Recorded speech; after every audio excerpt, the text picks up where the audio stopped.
Days at the Morisaki Bookshop, Chapter 8. It was right after that I decided to leave the shop.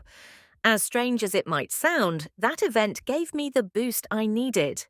All my troubles had vanished and my body felt light. At last, I was ready to leave. I found a new place where I could live starting in March. It was pretty far away from the shop, but it was the best I could do. I still had a lot of questions about what I was going to do next. For the time being, however, I'd gotten a part-time position at a little design firm through my old job. When I told my uncle I intended to leave, he seemed quite surprised.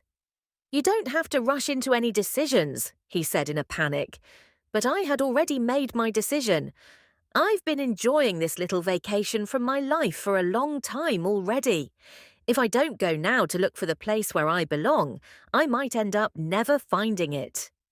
My uncle listened to me, but he didn't say anything else. The month before I moved to my new place, I savoured my last days at the Morisaki Bookshop. I worked diligently and spent my free time reading lots of books. Out of gratitude, I also did a deep clean of the shop and the second floor, and I even carefully organised the collection of books that was crammed haphazardly into the spare room on the day I arrived. I let the regular customers and everyone at the Saveur know that I was leaving. They were all sorry to see me go. It almost made me cry to discover they cared so much about me. Sabu went so far as to say that I should marry his son and join his family, and it seemed like he was actually going to bring him by to set us up. Takano and Tomo held a little going-away party for me. We gathered around a hot pot in my room on the second floor of the shop and celebrated late into the night. Tomo told me how sad she was that her book-loving friend wouldn't be around anymore. "Next year," she said, "let's go to the festival together again, okay?"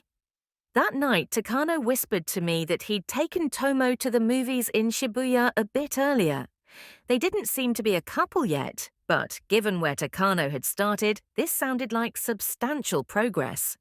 I was so happy to hear it, I actually said, "Not bad," and slapped him as hard as I could on his slender back. It was after this that Murano, Hideaki's fiancé, contacted me unexpectedly, and we met up at the coffee shop to talk.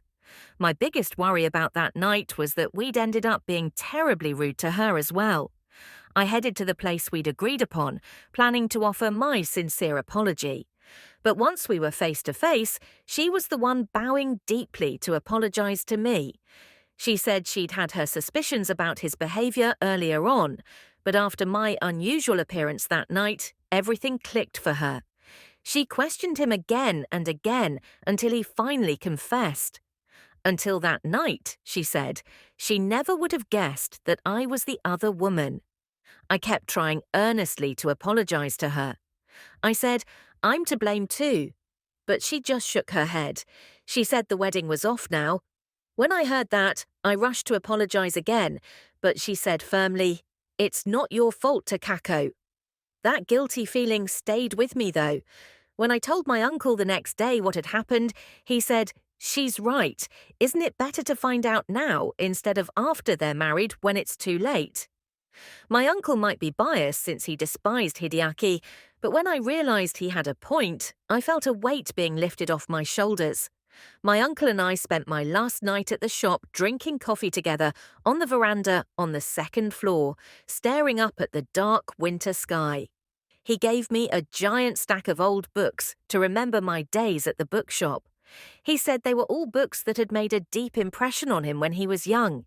Peeking into the heavy paper bag, I saw he'd filled it with books by some pretty serious writers, people like Takehiko Fukunaga and Kazuo Ozaki. We spent our last night together feeling really at ease with one another. I'll never forget what my uncle said to me then. "There's one thing I want you to promise me," he said first as a preamble. Then he said, "Don't be afraid to love someone. When you fall in love, I want you to fall in love all the way. Even if it ends in heartache, please don't live a lonely life without love. I've been so worried that because of what happened you'll give up on falling in love. Love is wonderful. I don't want you to forget that. Those memories of people you love, they never disappear.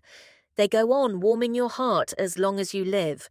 When you get old like me, you'll understand. How about it? Can you promise me? I get it. I promise, I said. I think this place taught me that, so you don't have to worry. In that case, you'll be all right, no matter where you go. Thank you, Uncle. The day of my departure, I stood in the morning light, staring at the Morisaki bookshop. Such a tiny old wooden building. I lived here, I thought, but I could hardly believe it. I remained where I was for a while, my breath turning white in the cold air. The street was enveloped in soft morning light. None of the stores had opened yet, and everything around seemed so profoundly peaceful and quiet. I stood up straight, faced the shop, and bowed deeply. I vowed never to forget what my life at the bookshop had given me. My uncle took the trouble to see me off despite how early it was. I thanked him from the bottom of my heart. He had become an enormously important part of my life. It's funny, I never would have imagined things turning out this way when I first arrived here. As we said goodbye, my uncle's manly attitude of the night before suddenly disappeared, and he let himself sob like a child in front of everyone. "I can't take it. Please don't go, Takako," he said, holding my hand so tightly I thought he might never let go. "I can come back and see you any time," I said. It seemed backward, but I was now consoling him. Next, we are going to start part 2 of this book.